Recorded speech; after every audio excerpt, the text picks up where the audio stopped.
যে জানো না আমাদের কৃষ্ণ যে প্রভাত হতে অচৈতন্য হয়ে পড়ে আছে, আর কোনো কোনো রমণী বলে উঠছে কৃষ্ণ তো মারা গেছে।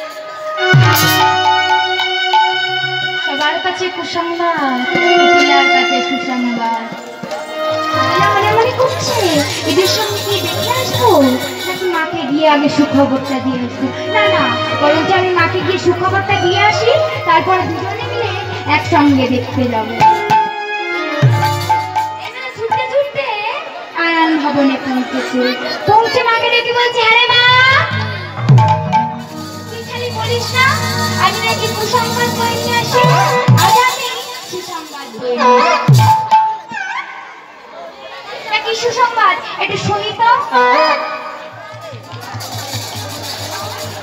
জানিস মা যে আমাদের জ্বালাই সে একেবারে শেষ। কি বলছিস ভালো করে বল, আমি বুঝতে পারছি। কৃষ্ণ রে মা, কৃষ্ণ সে মারা গেছে। কি বলিস? আমি তোর কথা বিশ্বাস করবো না। দে আমার লাঠিখানা।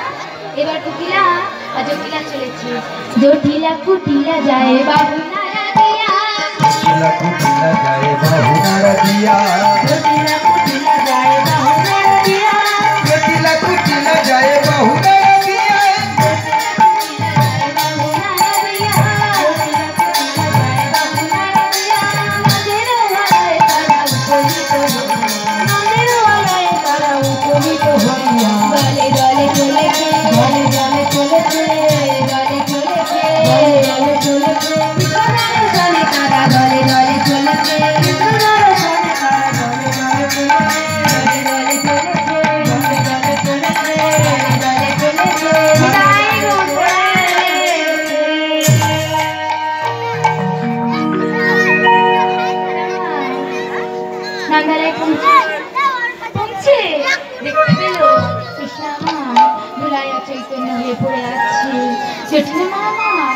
কৃষ্ণের মুখে বলছে, হরে কৃষ্ণ তোর কি হয়েছে?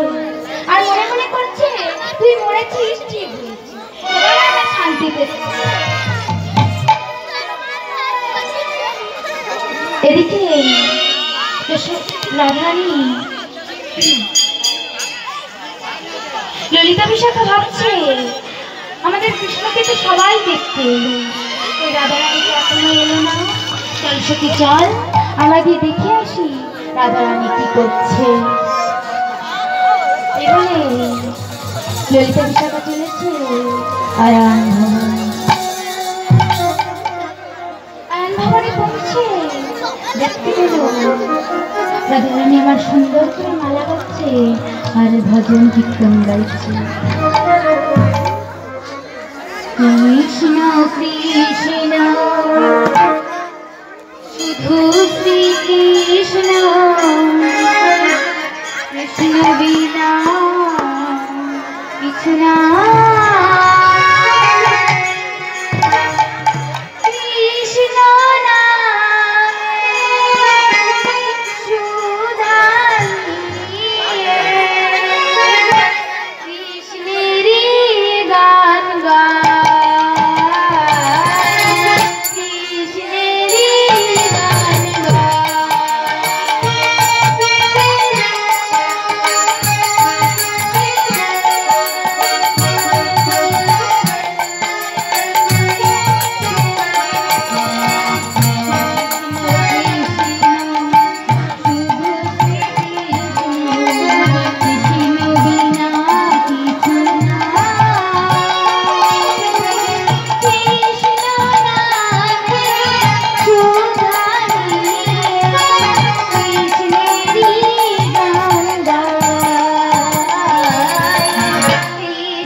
গানে কৃষ্ণেরই গান গান